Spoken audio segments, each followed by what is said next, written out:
Hey, how's everybody doing? Um, this one here, I think I kind of drifted off on the last one, but this one here is going to be on the line that goes on the right, and it's not anything new for for all these people that are on the woke left that woke up and think they discovered. No, they've done this going back to at least the Nixon administration. I mean, for God's sake, Nixon was so corrupt. He had to get up there and go, "Hey, I'm not a crook. I'm not a crook." He was so much of a crook. He had to actually tell people that he's a crook. And then you had the Reagan administration. God, I think they told the lie that trees cause pollution. And so I just want to do a little thing. Not everybody's aware of this, probably more than I think. But this here, if you can zoom in on it, this here covers the different types of way you can argue. And the higher up on the chart you do, the more intellectually honest your arguing is. And like, and I want to tie it into how it goes with the Republicans. But like up here, refuting the central point. And I got to be honest with you, I usually like to pick more than one because while I like to argue intellectually, I really do. I also like to call shit bags shit bags. I like to call pieces of shit pieces of shit.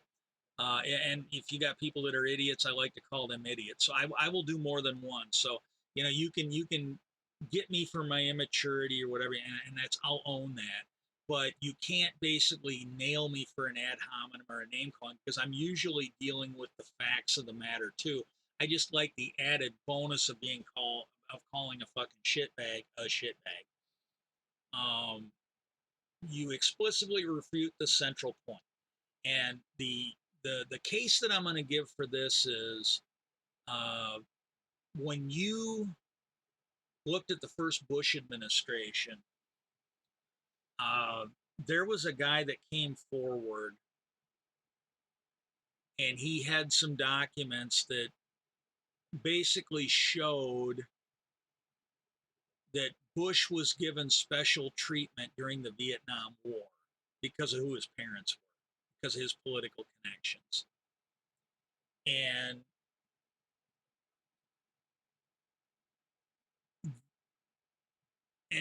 and you could deal with certain things, but this is what the Republicans like to do. They don't like to refute the central point. What they usually like to do is they just like to pick off like a weak argument or something weak in it, and this is what they expect, and it's what their followers go along with. And sometimes people that aren't their followers, but they'll try and nitpick one little thing that generally isn't even that important. And then once they discredit that, or they have the appearance of discrediting it, uh, then they expect the whole argument to be treated like shit. And in this case, uh, he may have manufactured those documents. I'm being completely honest, but the news crew, and I think at least one of the reporters ended up losing her job. And she kind of explained it. Somebody interviewed her after it was over, and she's like, "Look, we did everything you would do to vet those documents." And what they did was they found one little thing wrong with it. And she's like, "Look, we uh, we checked the format, found it was consistent with Vietnam era. We checked and make sure that the typewriter that was used on this was actually in use in the military, and and I think there was at least one of those typewriters there at that office." And they a lot of the people at that point were dead, so you couldn't like interview them. Well, they talked to someone who worked in the office, and I think it was the general secretary or the colonel. I think it was a general the documents that he found were from a general.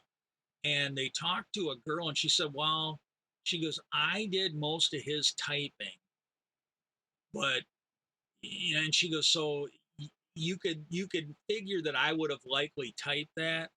But she said there were times where if he needed something in a hurry and I was gone for the day, or if it was something sensitive that she didn't have like the clearance for, he did have a typewriter in his office and he typed stuff up. And so she goes, but she did say, she goes, "I cannot certify that that was generated by our office." because she didn't type it. She didn't remember typing it. But she said when she read it, that she said that actually, that basically summed up the expression or the opinion that she heard in the office about George Bush. So you had a lot of circumstantial evidence that, and I think, and I don't know this for a fact, but I think what happened is because he claimed that he saw these papers years ago. And I think George Bush, when he got in as governor, he basically got the records destroyed. And it's my opinion, but I think he basically recreated what he saw to get the truth out. Now, is that not good? No, that's not good. It's not ethical, but morally, he might have had some of the high ground on it. If you got these Republicans that are going to get in there and destroy records, like Putin grabbing or Trump grabbing the translator notes from his Putin meetings, then yeah, again, I'm not going to say it's right. I'm not going to ask people to follow in those footsteps, but there is some moral ground there. And then we got the refutation, finds the mistake and explains why it's mistaken using quotes. This here is another one. So if you've got, I'm trying to think, I don't really have a good example off the top of my head. The best one I can think of is where Congress, the Republicans, and this would have been when Obama was in office, the Republicans brought in some kind of a medical health care expert. And you should be able to find this. I can't remember her name, but they brought her in as an expert on the Canadian healthcare system. And at one point, one of the Republican senators, I refer to it as the bitch slap heard around the world because that thing went viral. But he uh, he was quoting something she had wrote, and he was quoting it wrong. And she responded, she goes, "Well, Senator, I'm sorry if I wrote that in a way that you were unable to understand." But she goes, "That's exactly the opposite of what I was getting at." And she went on to explain. And when you look at these Republicans in Congress now, this is why so many of them will ask a question and won't even pretend to let the person answer. Because in my opinion, I can't remember the guy's name. I don't know if it was Mike Lee or somebody else, but there was one of these, I believe a senator, uh, it might have been House too. I'm going off memory here, but one of these guys asked a question and then just went into answering his own question. Didn't even want to let the guy up there talk. And the problem is, he knew. I'm guessing he knew he was full of shit, and he did not want to give that guy time to refute it like that girl did. They learned their lesson from her. Then we've got the counter argument, contradicts and then backs it up with reasoning and or supporting evidence. This is still another good argument to have. Okay, so these are like the three good argument levels, and then and the good example of this would be then there's been more than one, but the people that have come forward this past week talking about Trump's claim that he issued orders that, the minute he took classified documents out of the Oval Office, it magically became declassified. And so, and that doesn't answer anything because he still wouldn't be allowed to have them down there at Mar-a-Lago. He still wouldn't be able to have those things down there, even if they were declassified. The three laws that were quoted in there, none of them require the information to be classified for them to be effective. But the people that came out, you had John Bolton. He supported it with supporting it. He basically contradicted with supporting evidence. He's like, look, I was national security advisor. I would have known if that policy was going on when I came in there. I would have known.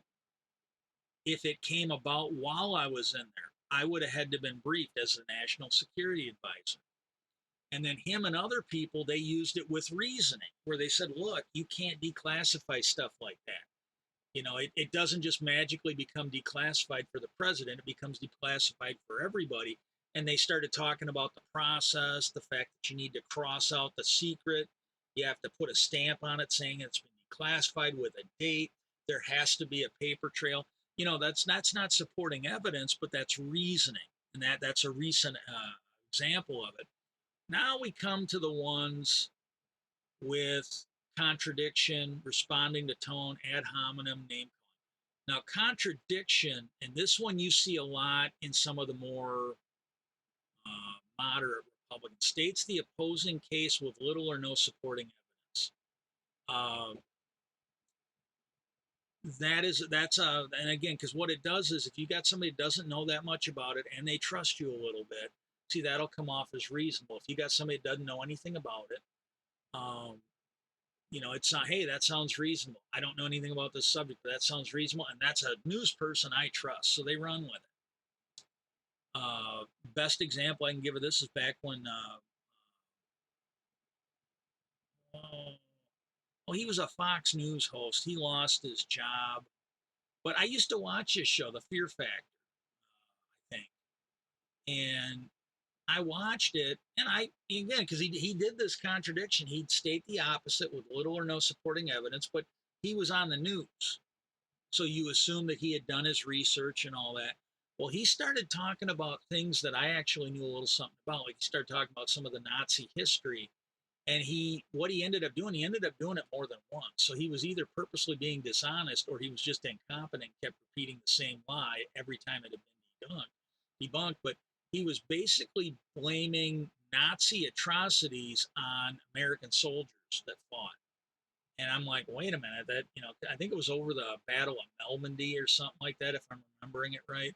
And I'm thinking, God, been a while, but that's not my recollection of history right there. It just isn't.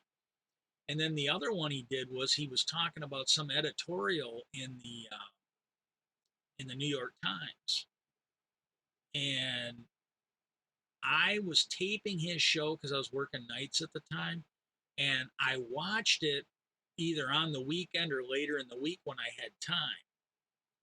And I had read a few days ago that op-ed. I had read that op-ed.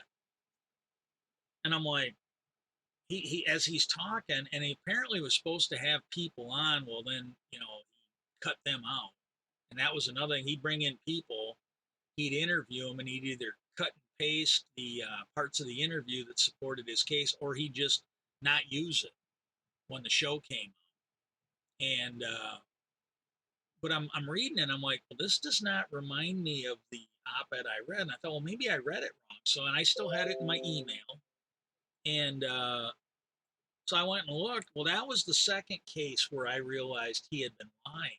And so that's when I quit watching him. I went and moved on to someone else.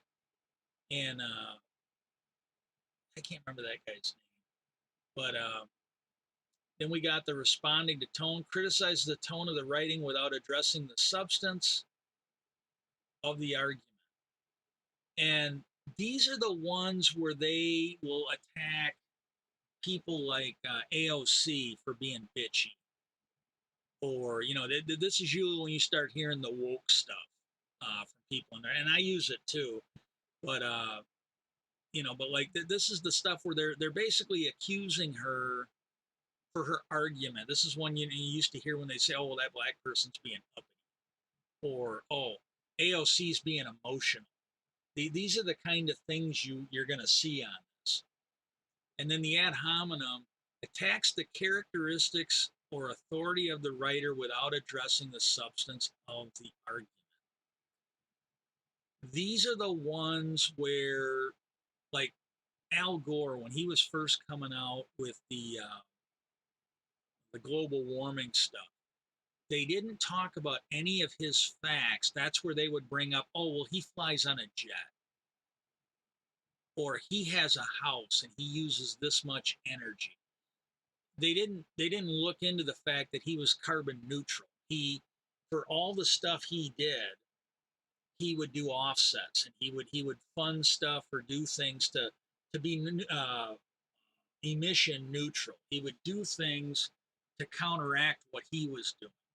And yeah, I'm pretty sure Al Gore had a bigger electrical bill than my family did because he had a house that was like 10 times our size. So the fact that he had an electrical 4 times, I would say he's done a pretty good job insulating that house.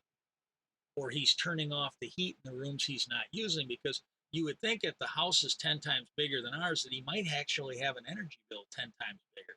But he had an energy bill like 4 times the average home. Well, yeah, his house is like 10 times the size of the average home. So, I think that should be a bonus, not really a condemn, but they would do that to him all the time. And this is the one you usually hear the most, the ad hominem and the name calling. Those are the ones you hear Trump do it a lot. Oh, he's an idiot. And they don't really address anything. Just, oh, son, you're an idiot. Oh, he's a homosexual. That kind of stuff where they do the name calling, but they don't really go anywhere near the argument. And so the thing on this, and I'll cover it over in the next video, but I want to talk about some of the other ways that they do. And then if you can recognize it, it might help you, whether they're on the left or on the right. Hell, you might even catch me in some of this one. I'm not a professional, news person or speaker or whatever. You might even catch me in some of it, and then you can kind of weigh it accordingly and go from there. But it might help you out.